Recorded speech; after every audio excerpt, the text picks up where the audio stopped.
Welcome back, listeners, to a new episode of The New Standard. And as always, I have my partner in crime, Neil Coulong, to my left. What's up, Neil? Nothing but happiness to your left today, Lance. It's a gorgeous day. We are excited to talk some Steelers week 7. What do you think? I am with you. I don't know if my day is as beautiful. It's not about 7 degrees in Minnesota yet. It's 28, 27, excuse me. 20 went down. That's the fun thing with Minnesota. The temperature goes down throughout the day sometimes. That doesn't Oh, happen in most nice. places. I think if it were 27 degrees where I am, it would be a national emergency. It's funny that you say 27 degrees is nice and crisp, but that's enough of me playing Al Roker on the show. So I'm going to shift to football and say, if you want to join the experience, make sure you go to YouTube and do a search for the new standard. Also, you can go to your podcast feeder and do a search in Google Podcasts, Apple Podcasts, Spotify, any popular podcast feeder, and you can find a show. Do a search for the new standard, Steelers, Lance Williams, and Neil Coulong. Also, want to give a big shout out to show sponsors, Plant Based Partners. What's up? You can find Plant Based Partners on YouTube. Also, Great Dads versus Everybody and Peer Health. Thank you for being sponsors of the show. And thank all of you, especially you, Big Melvin. Melvin's excited. He's still basking in the glow of Tennessee's victory over Alabama. Still talking about that. Still talking about that. If my team win championships. You don't do it in October. That is true, but you started in October. But with that, we're going to hop into the program. And the title of this program is, Do the Steelers Have a Starting QB Controversy? But before we jump into that, I wanted to jump into some of the player grades for the last game that the Steelers had. And I wanted you to speak to those very briefly, Neil, because I think, and I want to ask you a couple of questions around a particular grade in that game. And the game in question is, and the player in question more so is Chase Claypool. In the game, Chase Claypool graded out very high in the game as I'm looking at it or looking for it right now. I think his grade was in the 80s. Do you think that was a one-off for Chase Claypool in this game? I think he was the highest graded player for the Steelers in that game, according to PFF. Do you think that was a one-off, or do you think this is something that we could see Chase Claypool building on? Can it be both? To this point, what we've seen of Chase Claypool is that, it is a one-off. This is by far his best game this season. I feel that he was graded fairly by the folks over at PFF. I think anytime you're grabbing 7 passes for 96 yards and a touchdown, with 2 of those being clutch third down receptions in the fourth quarter of a 1-score game, you probably should have a fairly high mark. But as it is, that's a very, very solid chunk of his 6 games to this point. I mean, we're talking, you look back at what he's had the last 5 games with the team. He had 4 catches, 26 yards against New England, 3 for 35 against Cleveland. He didn't have a catch against the Jets on 2 targets, 5 catches, 50 yards against Buffalo in the blowout. And again, by far his best game so far this season. Is he capable of that? We've seen it. Yeah. My criticism of Claypool to this point has been he's largely an HWS guy, a height, weight, speed guy, somebody that has all of the physical attributes, but doesn't play it on the field. He's not nearly as productive as you think that he would be.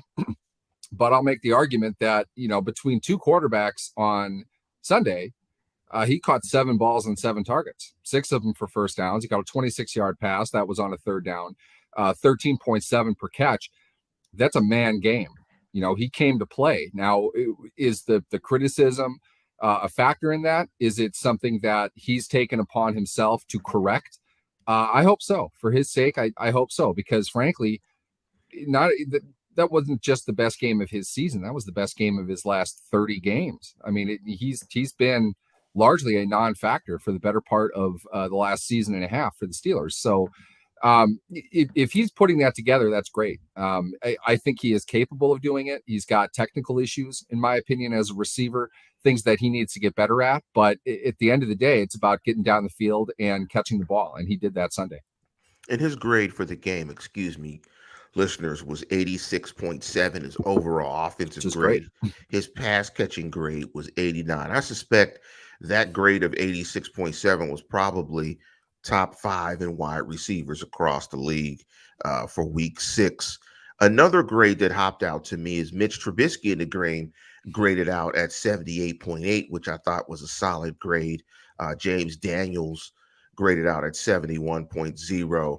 Mason Cole graded out at 68.8. All of those were in the green range, according to PFF. In terms of Chase Claypool, do you think his lack of production or inconsistent play, what do you think is the biggest factor contributing to that? Is it him? Is it the offense? Is it the quarterbacks that he's playing with? What do you think is the biggest contributor to his inconsistent play? Biggest, I think, is going to be kind of tough to pin down, especially right now. We're 6 games into the season. I think everything you mentioned is definitely a factor. Different quarterbacks within an offense that hasn't clicked, that hasn't really gelled. It's dragging everybody down. There are a lot of bad actors within that group that are not helping to foster a real highly productive end product when it comes to what the Steelers are doing offensively. I think Chase has left opportunities on the field. I think he's dropped passes, or at the very least failed to make the play that you'd hope that a receiver like him would make. It came together well, especially with Trubisky under center for most of the second half on Sunday. What's holding him back, in my opinion, I think, is just an offense that is not good enough to consistently move the chains and add more plays to their total. And with that, Claypool is not healthily producing those plays in order to move the chains and keep things going. So it's really kind of a chicken versus the egg thing. Overall, though, I think he just needs to be consistent, and I think the offense needs to produce in a more productive fashion the way that they did in the second half of this game and the beginning of the first half as well. I thought Pickett led a great drive to start the game off. Claypool, I think, had a catch in that. Somebody correct me if I'm wrong, but overall, I think he has the ability to improve and to make himself into a better player. We have not seen that game to game the way that we would like, but if this is a step in the right direction, I definitely think it'll be obvious for us to go back and say, you know what did it for Claypool was that week 6 game, the big upset against Tampa Bay back in week 6. We'll see if that comes to bear, but there are a lot of different factors that are going to come into it. I think that's fair. Another number I want to point out before we jump to the defensive side of football and before we jump into our special guest to help us break down the Dolphins game, Najee Harris, 59.5. It's becoming to the point where Najee Harris is slowly before our eyes becoming Najee Snell. They're becoming essentially the same player, and that there's no real discernible difference between Najee Harris and any other running back in the National Football League. In terms of the defensive side of ball, the grades that stood out, Cam Hayward had a grade of 88.5. Alex Highsmith had a grade of 84.4. Terrell Edmonds had a grade of 82.9. Larry Ogunjobi, I was surprised at this number, had a grade of 70.6. I thought it would be a little bit higher. Even Devin Bush had a green graded grade of 69.4. And I think when you see all these players, Malik Reed had a green graded grade of 73.8, yeah. Miles Jack 76.7. And I think it just speaks to how well the defense played in this game when you have 7 players who played significant snaps in the game get green graded games. Are you surprised that Ogunjobi's grade was a little bit lower and that Cam's grade was as high as 88.5? The way that I look at PFF, I think that it is a necessary component of your own evaluation of the game. I'm not I'm not going to preach it as gospel, but I am going to say that it's a good reference point, and it Exactly. oftentimes is within a reasonable range of what you, if you're watching it closely, probably figured. So to me, whether Ogunjobi got 80 versus 85, I don't know. I mean, when you get down to the nitty gritty details, I trust that they're probably right, because I'm not surprised he is in that range. I felt he earned that. That's what I get from my evaluation. What they produce tends to back that up more often than not. So I feel like it's probably correct if there is such a thing. And I think we get stuck in the trap of trying to create something incontrovertible that just simply doesn't exist. Evaluation in football, I don't care who you are or who you talk to or what you think that you know, it is ultimately a subjective process. What is subjective versus objective, it is a matter of debate. But if you know what you're looking at, you could have seen Larry Ogunjobi in that game playing well, playing above what we have seen from him and above his opponent. I thought he did a great job overall. I, to be honest, though, the one who stood out to me was Hayward. Upon second review, Hayward had a really good game. I'm not surprised by the fact that they were, am I right on that? They were the two highest graded defensive linemen. Hayward was for sure. Yeah, Hayward and Ogunjobi were 1 and 2 Yes, for the Steelers. correct. I'm not surprised by that. I thought to put the counter side to this on it, because I know there are a lot of people that hate PFF and won't acknowledge anything that they do. I would have thought Alex Highsmith would have graded out a little bit lower. He made a big play, and sometimes that's all it takes.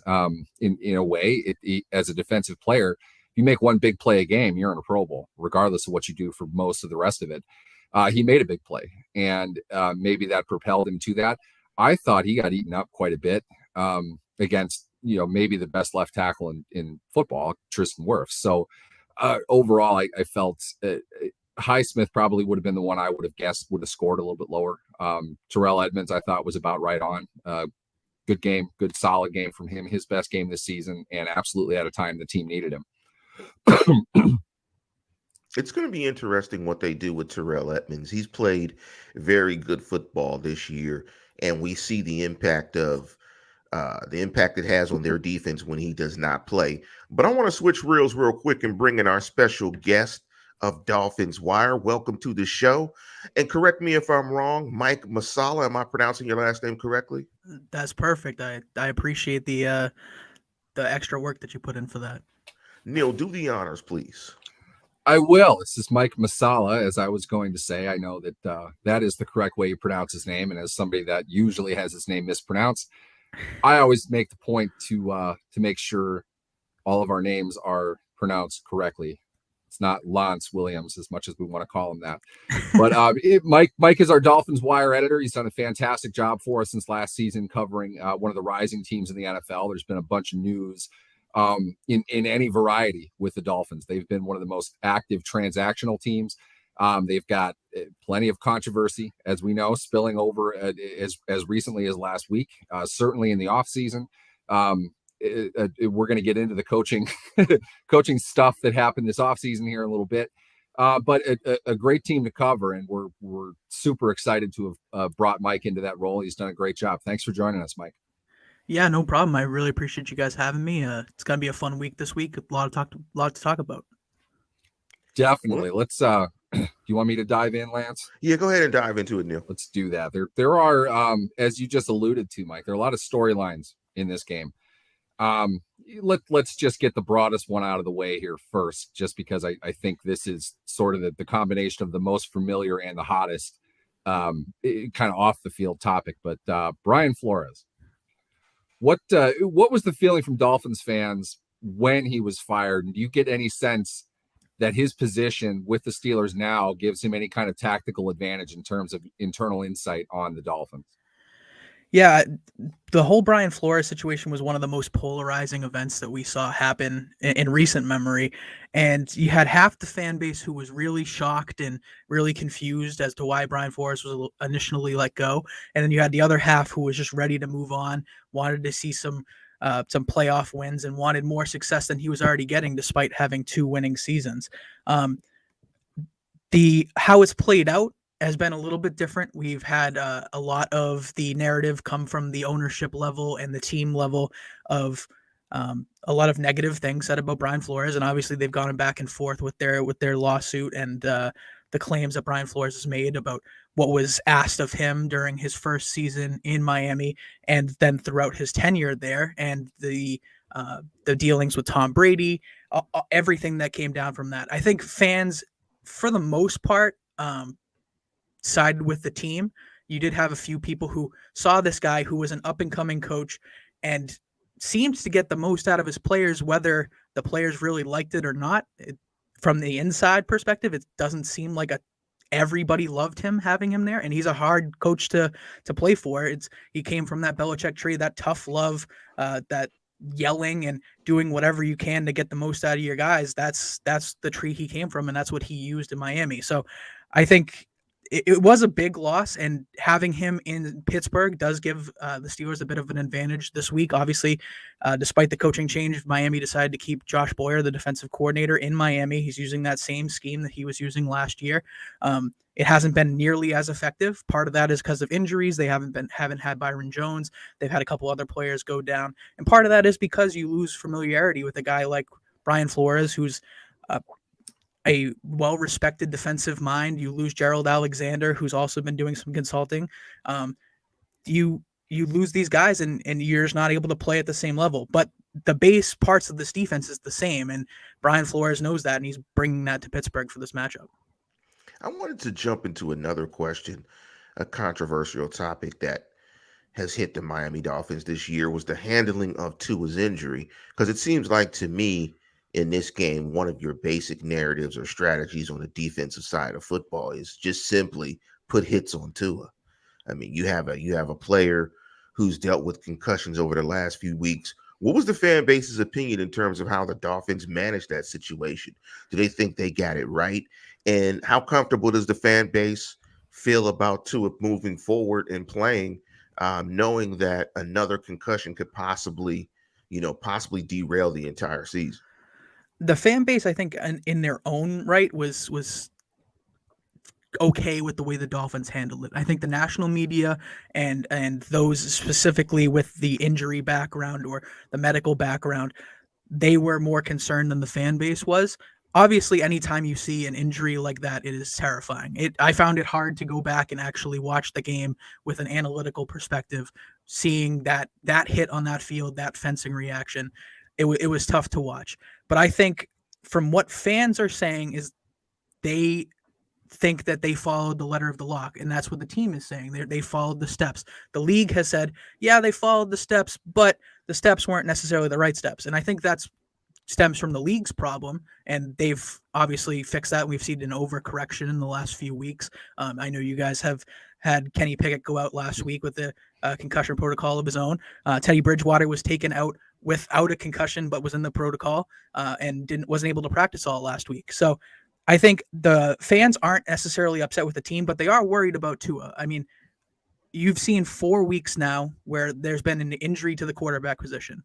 Tua came back in the first week against Buffalo, and then every other week you finish the game with a different quarterback than you started with.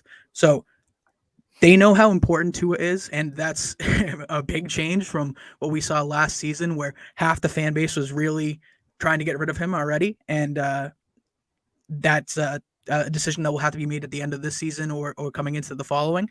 But you're concerned for the human element. That is a very scary injury, and for those two plays to happen 2 weeks apart, 5 days really, playing on Thursday night, it's tough to really see what like the drive to play, and it's tough to watch at that perspective.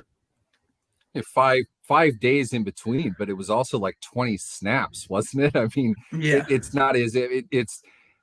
This is why you don't script questions, because you just answered everything I was about to ask. It's very, very insightful. But what I had was the Dolphins lost 3 in a row, and all 3 of those games in the losing streak. I didn't look back to the 4th game like I should have. In the losing streak, they have had at least 2 quarterbacks playing in that game. The Steelers are familiar with that now that they've had 2 of 3, 2 of 4 with 2 quarterbacks in there. by all accounts, and this is according to Mike Tomlin in his press conference yesterday, Kenny Pickett is out of concussion protocol. While they're going to continue to evaluate him, it is expected that he's going to start. This is kind of an odd quarterback matchup just because of that. And for the fact that this game is in prime time, I feel like for a league that is constantly, almost by mandate, planning to shut the doors after the cows have escaped, it feels like something's going to happen here to one of the quarterbacks. It could be any combination of them by the end of it. And it really underscores the idea here that, and to be fair, I apologize. I'm going to get on my soapbox here for a second. The union wanted to position itself immediately after the Tua situation as if they had no hand in any of this, which is completely false.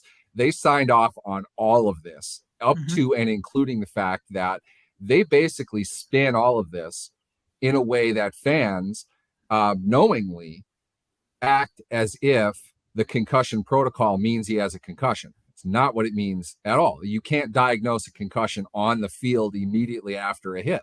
They are looking for symptoms and signs, which does not mean he has or does not have. It just means it's likely or it's unlikely.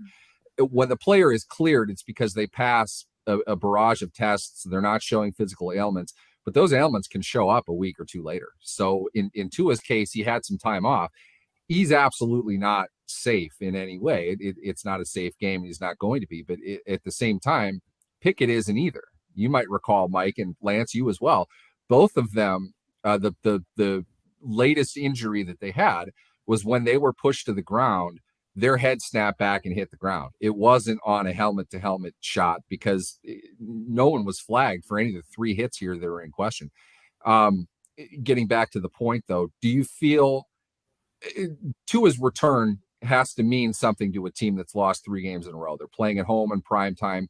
Let's just hope and suggest here that he remains healthy throughout the entire game. How big of an upgrade is that for the Dolphins from what we've seen of 2 other quarterbacks in Miami right now?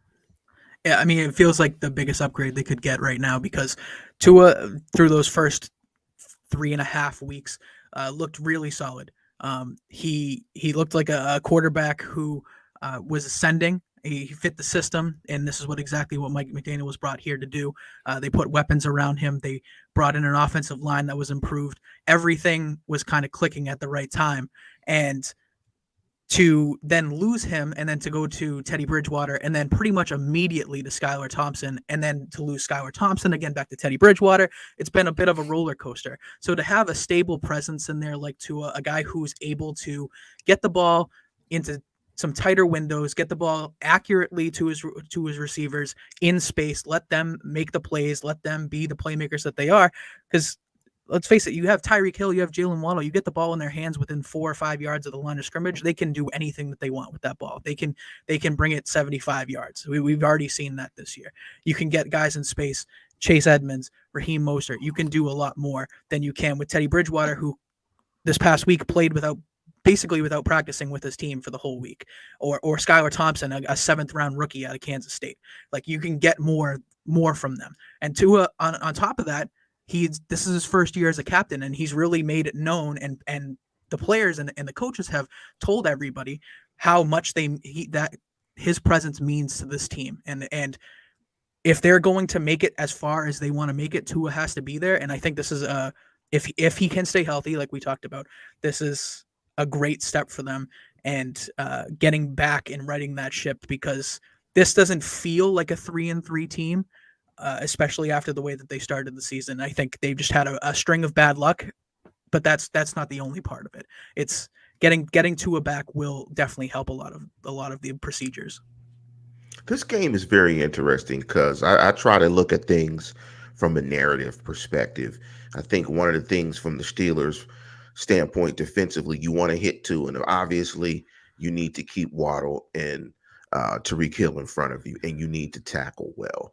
How do you think this is going to look from the perspective of the Steelers, how they'll approach it defensively from a coverage perspective? And we've been talking a lot about Tua. How much rust do you think will be around or on Tua's game coming back after being off for about a few weeks? Yeah, it makes sense to expect some rust, especially with him being pretty much limited to to nothing. It's a very light football activity, or light aerobic exercise for the last 2 or so weeks. And now getting him back in the game, yeah, he could get back to the level that he was playing at, but it is probably going to take some time. He's not going to step on the field and probably look like the quarterback we saw in the second half comeback against the Ravens, or the solid play that he had down the stretch against the Bills. It's going to be tough to expect that right away. As far as how the Steelers are going to defend them, I think you really need to get after Tua at this point right now. Both tackles are questionable. Austin Jackson, who's been playing the right side this year, is in his 21-day window to come back from injured reserve from an ankle injury. Teron Armstead has been dealing with a toe that kept him out last week and most of the game the week prior. So you're not really sure if you're going to get those guys. And Greg Little, I heard you guys talking about PFF grades before. Greg Little had a 1.5 pass protection grade last week, which is I didn't know they got more like. I did not know that they went that low. I didn't either. So if you can get pressure on him, I know you guys don't have TJ to go in this game, but if you can get pressure on Tua, you can force some mistakes. That's definitely something that's part of his game, and he's going to have to continue to limit. But you're right, keeping Tyreek Hill, keeping Jalen Waddle in front of you, playing maybe some deep safeties, having Minka be a little bit of a spy there, doing a few different things to keep those guys from making the big plays. Tackling needs to be of the utmost importance for the Steelers this game, because you can't let a guy like Hill or Waddle or Gesicki or Edmonds make moves in space, because it's not going to go well. You're going to let this offense put up a lot of points, a lot of yards, if that's the case. So the Steelers have some of the guys to do it. I don't necessarily love Pittsburgh's secondary, but I think they have the chance to scheme things up well, and obviously Brian Flores helps there. We don't even know who the secondary is going to be. There like 5 new guys last week. There were dudes running around we've never heard of before. Injury report will come out this afternoon. We're recording this on a Wednesday, so practice report will come out.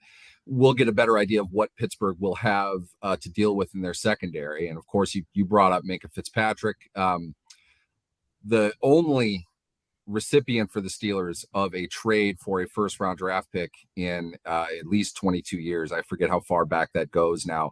The only first-round draft pick that former general manager Kevin Colbert ever traded for. He didn't even crack my list of the 5 top storylines of this game. That, to me, this is like a blogger's dream. There's so much between these teams, not in a hateful way or anything. It's just there's so much in this game. This is really interesting to me. The biggest thing, though, watching Miami, I'll say this. Steelers fans, when they think of a wide receiver from Pittsburgh signing with Miami, first name they're thinking of is Mike Wallace.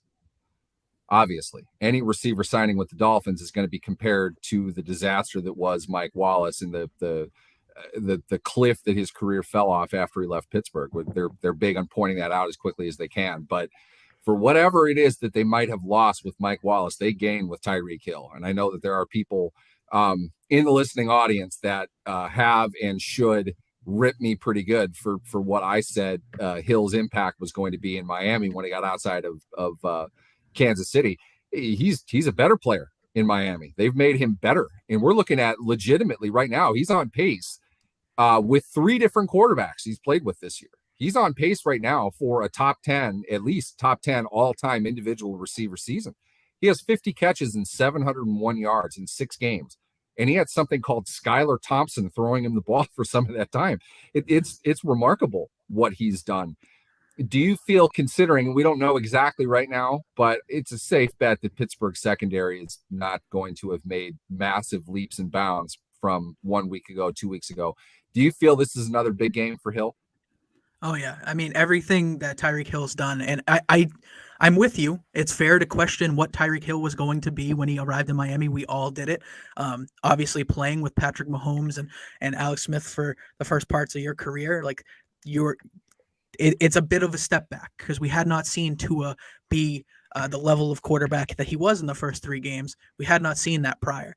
But everything Tyreek Hill's brought to this team, from the effort on the field to the way that he's practiced, the way that his teammates talk about him, the way that the coaches talk about him, it hasn't been the diva mentality. Yes, he's said some things. He's made some comments about how Tua Tagovailoa is the most accurate passer that he's ever played with or ever seen. He's done some things with calling out Bengals players before that loss. So he's done some things that haven't been the best. You have haven't to call shown out the best. Bengals players. Come on. I mean, you have to. They're the Bengals. It's a rite of passage. But I do think Tyreek, he's been incredible. He's been incredible in every aspect. And this should be another game that he should be able to get his yards, get his receptions. He's on pace. I know you said top 10. He's on pace to break the receiving yards record this year. And again, that's Skylar Thompson, Teddy Bridgewater for half the games that you've played. Allow him to get the ball in his hands and do what he does best. He's been everything that they could have asked. 5 draft picks and $30 million, somehow not enough. Yeah, he's a problem. He's definitely a problem, and you could see that, and you could see how devastating that offense is, particularly in the game against Baltimore when they really came back. And it's been an interesting season. I mean, you guys could literally be 5-1, 4-2. But there's a scenario where you can be, 0-6, because some of those games have been very topsy-turvy. What's the thought and your thought of the new coach? What's your thought? What's he bringing? What's the upside with him? And do you think he's that guy? Yeah, I mean, part of it is the big difference, a stark difference between him and Brian Flores' personalities. Mike McDaniel's making jokes every week in every press conference, trying to do his best to keep the mood light throughout this losing streak. Brian Flores was the complete opposite. It was a bit of a hard ass, and it was something that maybe some of the team needed, but not all of the team appreciated. Mike McDaniel has done a lot here so far. I think the system that he's brought with him and the coaches that he's brought with him, whether that be Wes Welker, John Embry, the tight ends and wide receivers coach, those guys have really helped this room. I think Mike McDaniel's system has allowed Tua to flourish. It has gotten the most out of guys like Tyreek Hill. You brought over Raheem Mostert, who he had a relationship with from his days with the 49ers. Overall, the energy and the emotion that he showed, how much his players respect him. They always talk about how they're going out of their way to go up to his office and hang out with him. He's saying that Tua's calling him in the middle of the night, and he's like, "Hey, Tua, what's going on? Is everything all right?" He's like, "No, I just wanted to talk." Like, that's not a relationship you see all the time with your coaches and your star players, and that's something that's been really interesting to watch develop here. As far as on the field stuff, I think he draws up a lot of interesting plays. It's always a different scenario to see a head coach that calls plays. I think that's not the ideal scenario in most cases. I think it takes away a little bit, but some of the plays that you've seen him design have been great. He's been able to get the ball into guys' hands open in the middle of the field or have some misdirection plays. At the same time, you have people who have been questioning his frequency of going forward on 4th down. He's done that quite a few times already. And then this past week, it was the first time it really didn't work. And you had the boo birds coming out about that. But I think overall, it's been a really good experience. And he looks like a really solid coach. I just think they've had a lot of injuries that have started the season. And then the one thing that they need to work on, and it falls into him as well, is the penalties. They've had, I believe, 20 penalties the last 2 weeks for almost 200 yards. That can't happen. You can't be shooting yourself in the foot with these penalties and the turnovers. You need to be on your P's and Q's there. And I think that really helps when you get your quarterback back and he can start to lead things on the offense again. But I think it's the first step in a solid direction with Mike McDaniel's career in Miami. I definitely think that all tracks from what we've seen so far. And a good comment in here. That was exactly what I thought of. Either way, the late night phone call just to talk is kind of, I don't know. I don't know how long that's going to last for either one of them, to be honest. That they might not be a key to success, but hey, open lines of communication are always good. Mm-hmm. It's a younger generation. I believe McDaniels is among many coaches that are now in the game younger than me, but that's what they do. That's great. It's obvious that they're getting results, but let's go old school here, Mike. You might recall you were not even close to alive when this happened. I wasn't either. Lance was probably like a teenager, but 50 years ago, 1972, Miami Dolphins go undefeated, 14-0 in the regular season, 3-0 in the playoffs, including a Super Bowl win and an AFC championship win over the upstart Pittsburgh Steelers at that point. The Dolphins are going to honor that team, understandably. It's the right moment for them, a primetime game. They're going to break everybody out, as annoying as they've been with the champagne corks and everything. And maybe they will have popped that before their ceremony that night in Miami, as Philadelphia looks to go 7-0. They're playing this week, right? Or are they on bye? They might be on bye. They're on a bye. Okay, well, never mind then. Then they won't. Well, they'll celebrate however it is that they do that. Do you feel, considering how long ago this was, do you feel that the fan base resonates with this at all? Is it something that they're excited about? Team's going to wear throwback jerseys, which I'm always excited for. I love the throwback jerseys. I hate the alternates. I really like seeing the stuff from the 70s and the 80s. Do you think this is kind of, an added benefit with Tua coming back, an exciting team, the best offensive player in the game that doesn't play the quarterback position on the field? Do you feel like that this is going to be an added charge to a primetime environment? Yeah, it's really interesting because it's, like you said, 50 years. That was, I think my parents were like 3 when that happened. So it's does not resonate with me watching it because I was not there. But the fan base loves it. It's the 72 thing is still, even the younger generation, even my generation and below, it's still the 72 Dolphins. It's still the Mercury Morrises. It's still the Larry Zonkas. It's still the Paul Warfields, the Bob Greases, the Earl Morrells. It's all of this every week they're talking about it. I remember when I first started covering the Dolphins and seeing people talk about the 72 Dolphins, I was like, well, this is something that was a very long time ago. We don't even talk about things that happened 10 years ago, in most cases. But it is such an that's for sure. It's not much going on there, right? And it's a remarkable achievement, and it resonates. I feel like around the league, like everybody knows the story of the 72 Dolphins. Everybody knows this was the undefeated team, and when you had New England trying to best that, it was an even bigger story. So bringing that up again every few years and having that last moment of everybody popping their champagne. Mercury Morris loves to celebrate every time. We all know that. Having that in the back of their heads and in the mind going into this game, I think it is a little bit of a bonus. They did put out a video about 10 minutes before I came on here of the making and the stitching of the throwback jerseys. They showed Teron Armstead's 72 with the new patch on it. Nice. It's beautiful. And the fan base, this is the jersey they want to see. So this is a great moment for them. Everybody, every week you get countless tweets. Please make the throwback jerseys permanent. Please make the logo permanent. Like, you need to get back to this, and I think the fans love it, and this is going to be an even bigger atmosphere than it already was going to be. I felt myself aging as both of you laughed about 70s football, given I was the only one alive at the time that this happened. I can say, according I have to no comments, recollection. Lance, you are older than Mike's parents are. Yes, I noticed that as well. And yes, it made me just feel seasoned. But before we let you go, Mike, we got to get a prediction for the game. And again, everybody, you're listening to Mike Masala of DolphinsWire.usatoday.com. What's your prediction for the game, sir?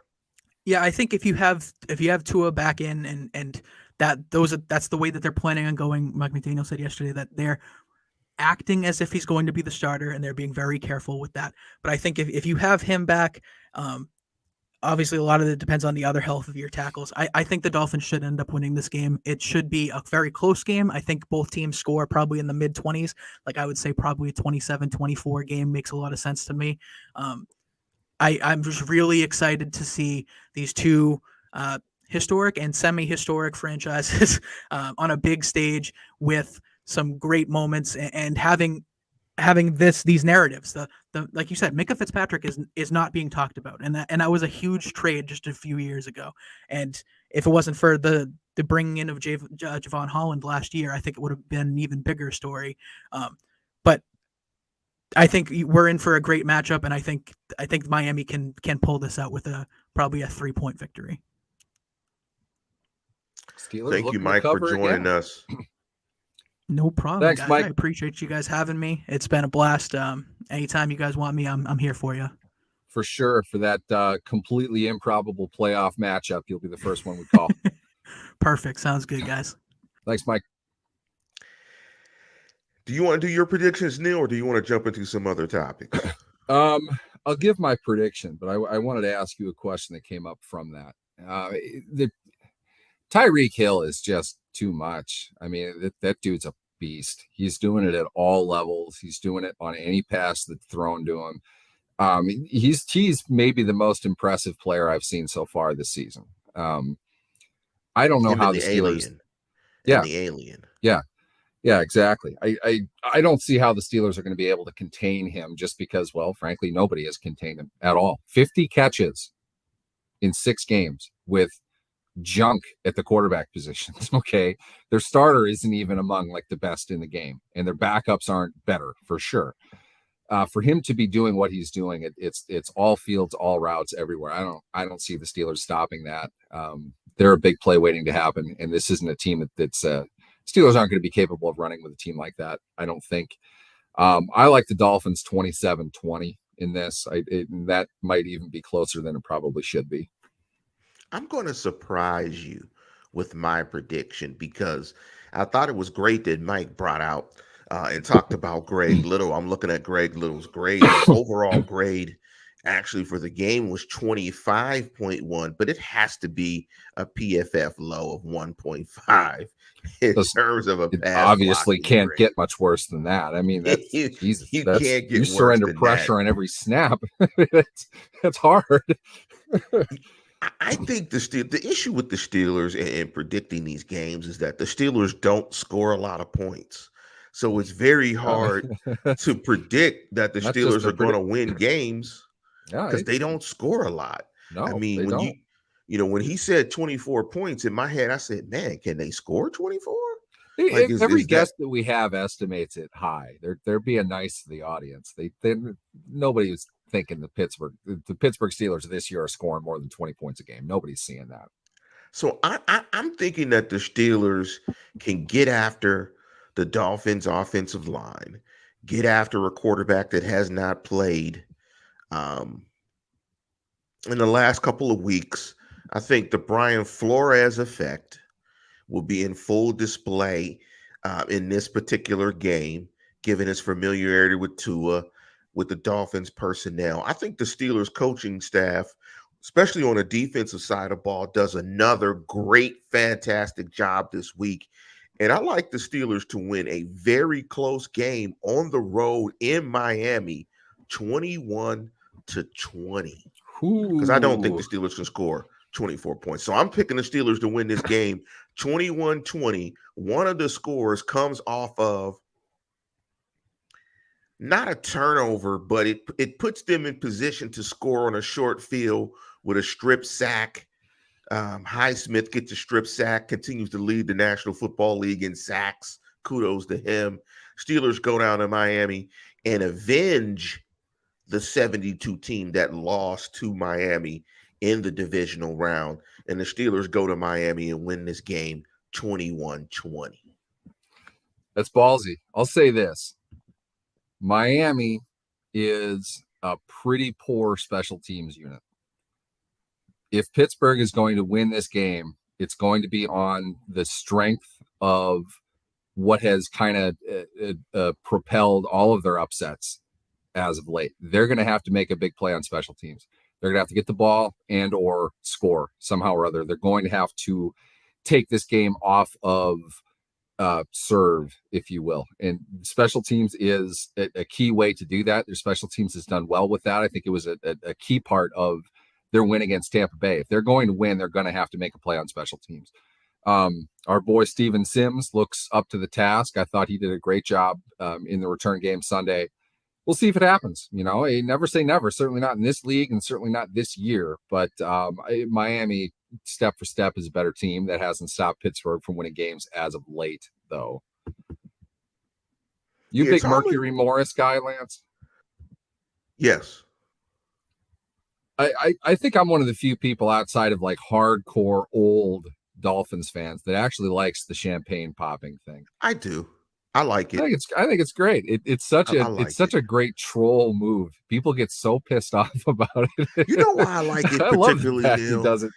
You know why I like it particularly? Because in this current sports era, there's such an emphasis on stats every single game Yeah. that a lot of times stats and stat obsession overwhelms the importance of winning.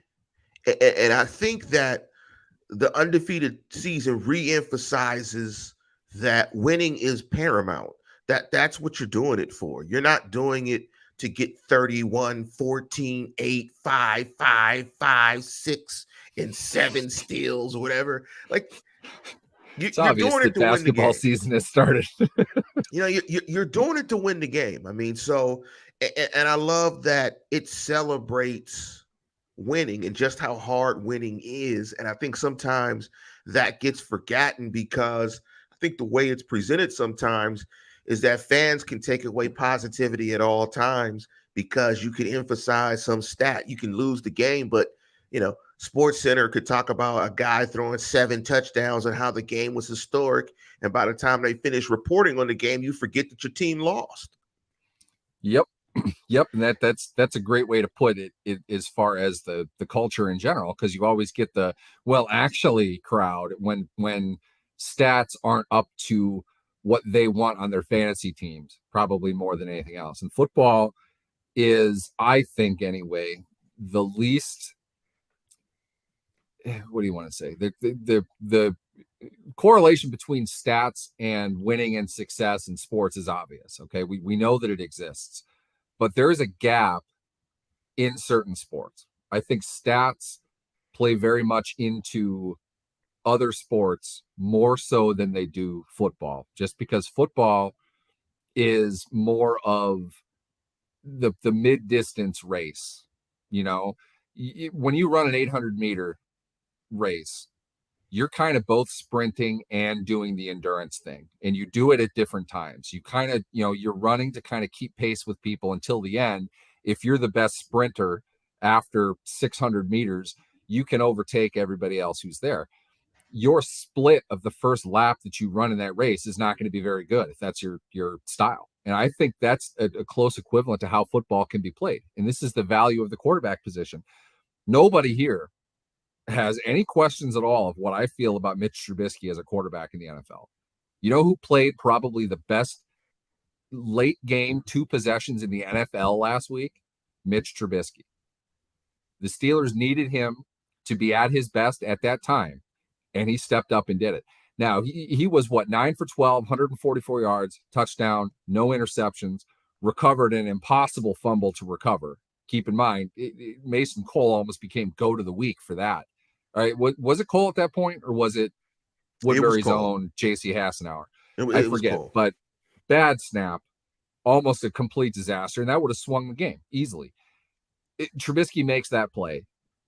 Put that on top of the run that he made, along with his passing stats. Is he doing all of those things over 4 quarters? Probably not.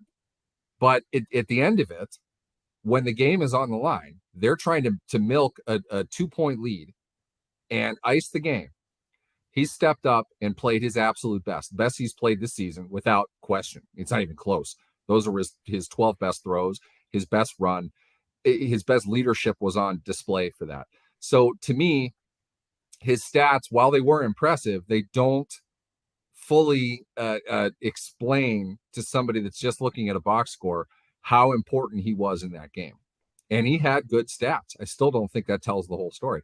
That's what you get in football. Basketball, there's almost kind of a high and a low. If a guy scores 45 points and they lose, it's pretty obvious the storyline that's going to come with that. It's that nobody else was there, and or this guy's a black hole and just puts everything up. And there are several players in the league who are like that. Football, it could be anything. You could have a fantastic game and your stats be mediocre. You could have fantastic stats and not have made plays when it counted. So the storyline of the game is that you failed, regardless of anything else. Football plays itself best to that, I think. I don't know if that rant made any sense to anybody, but No, I think what you're saying is the is pursuit of accurate. statistics in football is just not on the same level as it is with other sports. Yeah, and I think until you've gotten like, Football Outsiders and PFF and certain, different sites like that, you had certain position groups where the only stat was sacks. Did you give up a sack? Yep. And clearly in the game of football, if you miss a block, it might not be on a stat sheet, but it might lead to a turnover. Your quarterback gets knocked out for the game, and you go on a 3-game losing streak. So, a missed block in that situation might have been the most important play for the Dolphins. But the title of the show, is, do the Steelers have a starting quarterback controversy? And I guess that Mike Tomlin put that to rest by saying, if Kenny Pickett, is healthy, Kenny Pickett is going to be the starter. And I think that's the case because I think good teams don't convolute the decision-making process. And I think by him saying that this early in the week, I think it firmly establishes that Kenny Pickett is the starter. Mitch Trubisky is the backup. Mitch did his job, like Melvin said, a decent backup in a pinch, but you can't build a team on him. And that it's time to get this going with Kenny Pickett. And do you agree with that decision? Do you think, given the way that Mitch performed, maybe you slow play Kenny back? I mean, what's your thoughts on how the situation is being handled? But I'm not surprised by it though. I'll say this. I took a lot of heat from people back before the season started when Tomlin did not name his starting quarterback as quickly as he could have. I felt the best way to lead your team is to point clearly the direction that you're going in. I felt Tomlin had the opportunity to do that. The reason that he didn't was more, in my opinion, nonsense gamesmanship to not let the opponent know who you're going to start. I don't see any value in doing that. Cincinnati had a very firm idea who Pittsburgh's starting quarterback was going to be. I don't think that's necessary. So for me, the fact that Tomlin, within the first 10 seconds of his press conference, which strongly indicates that he was prepared to do exactly what he did, he had planned to do that, said this is our starting quarterback, provided there are no, issues that come up. We don't need to hold his feet to the fire. That's the team's plan. That's great. If it's me, I don't give a rat's ass if the Dolphins know who my starting quarterback is. They have film on both anyway. And if any team knows what can happen to a quarterback from one play to another, it's the Dolphins. And then from there, the Steelers. So both players are going to need to be prepared, and both teams are going to look at the film of the backup quarterback and what they did with that guy in there. They're going to have a sense of what's going on. That said, if Pickett is right and that's the guy Tomlin's going with, that's the right move. As long as they make that early in the week and this is what they're going to go into it with.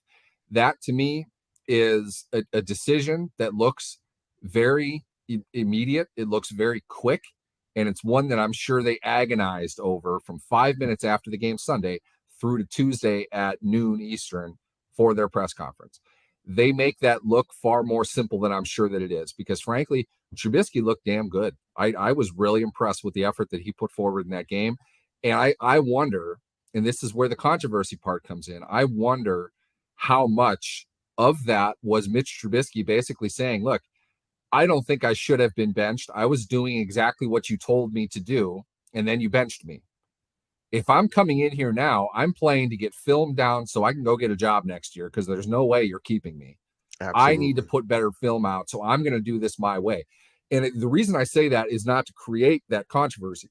It's to say Mitch Trubisky did not play anything at all like he did in the 3.5 games that he got prior to this one, as he did in the second half against Tampa Bay. He made much different reads. He looked much more comfortable. He was aggressive. He attacked, and he got rewarded for it. I can't point out again enough.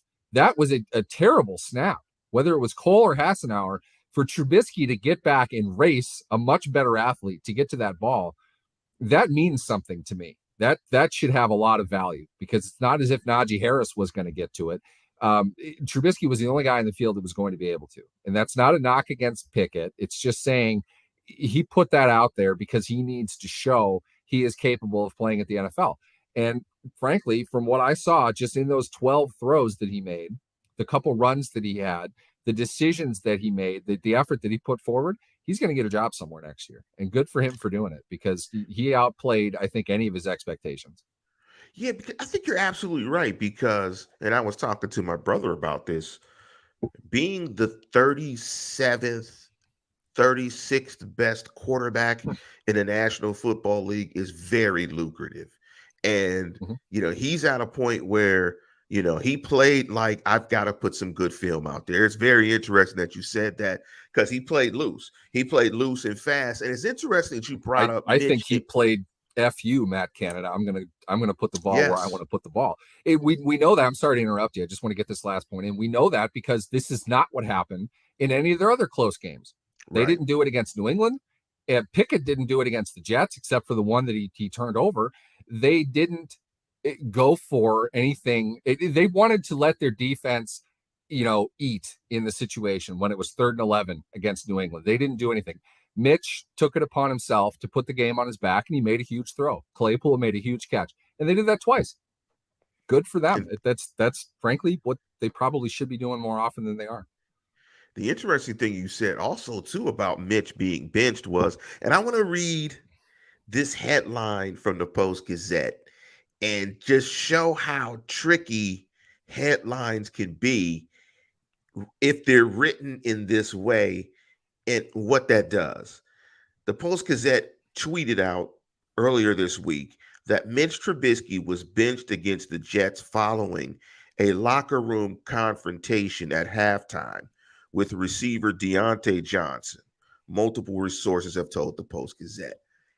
The interesting thing about that is it does not say because of the confrontation. It just says following the confrontation. And I wish I was this good of a writer to say something without saying something and have one simple statement create a spiraling narrative that may not even be true based on what was written. I read this and said, they didn't say it was because of the argument. They just said it was after the argument. Correct. Which makes you wonder why it is they would put in the benching part to begin with. I don't want to go over, I don't want to rant too long on this.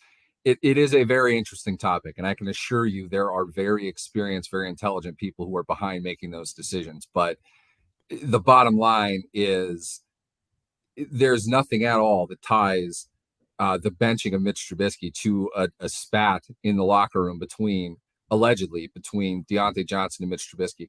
I think Tomlin addressed this perfectly yesterday when he said, I'm going to paraphrase him because I don't have the quote in front of me.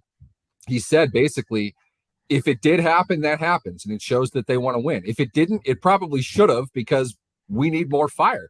I love the fact that Tomlin said that, and if this whole thing did nothing more than bring that mentality to light, then good for them. Players yell at each other all the time. It's not rare at all. I'm not at all surprised. If we want to pick nits over this whole thing, Diante might wanted to hang on to a few of the balls that he got in that game if he wanted to get more. But it's not the point. Most of the time too, it's not that they're angry or upset. You ride on a very, very high edge at that level, and that's how they communicate. I always find it funny when people say, well, good leaders don't yell at people. It's like, it's not yelling. That's how you express yourself in that kind of environment. It's combat. Whether we want to, compare it to the military or not, is a different story, but it is aggressive. It is very emotional, and it's violent. They're not going to sit down and chat. They're not going to get a mediator and hash out their problems with HR. That's just how they converse. It's not necessarily all that violent. They're not pushing and shoving each other, Robbie Anderson style on the sideline. That's a different situation. But if it's a receiver and a quarterback, I assure you They yell at each other about where the ball is going all the time. That's just a part of their job. Yeah, and I think it gets people confused. It does. How do It you does. You're define? right to bring that up. It was Yeah, a very sneaky headline. I talked about that for a good amount of time yesterday. yeah, I don't know if I would have used that headline. I'll just say that. I yeah. see why they did, but It was I don't like that. crafty. I I don't like that. appreciated the craft You could have and the said the depth. Jets game at halftime, and I think people would have pieced it together on their own. Yeah, I mean, I don't think it I needed to like be the a part of it. craft and the deft touch of how it was written and how it was written in the way in which you could run multiple ways with it. I like the technical construction of it, and I think you're right. Good communication also involves how you should communicate and the situation.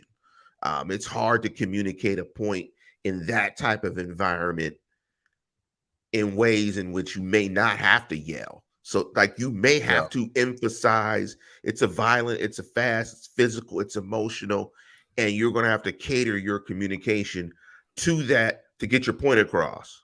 It's also very loud. It's Yes. chaotic. I can't stress that enough. I think that's the one thing. And I've been on NFL sidelines for a couple different teams over the years. The one thing that you get on there is it is complete and total organized chaos. It doesn't make any sense of how anything is successful, but the yelling is a product of the environment. You have a very few amount of people controlling the actions or the directions for the actions of a lot of people. It is really hard to sit and act with a roaring crowd behind you, nonetheless, operating in a vacuum. It's wide open. It's hard to have your voice heard, and you need to be heard. You don't have time to repeat things. Halftime is not very long at all. They have no time to go in. You and I have talked about this, Lance. The amount of people that yell and scream, "What about halftime adjustments?" You don't have time at halftime to overhaul your entire plan. You just don't. That's why you have a plan. You have to stick with it because there's no time to just change it. There are a lot of things that go into telling 11 people what to do. You have to practice it. If you don't have time to practice it, there's no point in running it. You're going to get killed if you do that. There are little things that you correct and adjust that you need to talk about, but there is very little time in the locker room to be able to do that. So if it's a heated situation and they need to be heard with 53 other guys talking, communicating, getting, injuries treated, all of these things, you probably have to raise your voice a little bit to do that. And when it comes to the high level of ego and defense, like, why aren't you throwing me the ball? Because you're not open, dickhead. Things like that. You need to be able to be clear. You need to be heard. And yeah, it can be construed by some as they were yelling at each other. Now, what I said on social media yesterday was nothing about this suggests this was like Chad Johnson going into the locker room in the divisional playoff game against the Steelers and starting to swing on Hugh Jackson. Okay, that's a problem. That's something you don't want. But if it's two guys yelling at each other, that happens. It's not, it's not the end of the world. It's not that big of a deal. The main thing, though, to your original point, Lance, was the fact that they, it's fair, but it's misleading at the same time to put that argument right in front of Trubisky getting benched as if that was a component of it. And I just can't buy that. There's no way. Plus, Diante Johnson didn't get the ball a whole lot. He didn't get the ball a whole lot against Tampa Bay when the chips were down either. So it doesn't seem like it's a major priority. They're not going to bench the quarterback for not throwing the ball to Diante Johnson. Okay, there's just no logic in that at all. You're absolutely right. And we're going to get out of here. I am on record with 21-20, the Pittsburgh Steelers with a victory. Give me your prediction again, Neil. I like 27-20 Dolphins. 27-20 Dolphins. I guess I've just got to a point after the Tampa Bay game that I'm just going to figure out a way to pick the Steelers to possibly win a game, except in situations that I think they're going to absolutely lose when they're 10-point dogs, like against Tampa Bay. So I have no idea in terms of how I'm going to predict these games. But with that, we're going to get off here and get out of here. And as always, tune in, tell a friend, and subscribe. Go Steelers.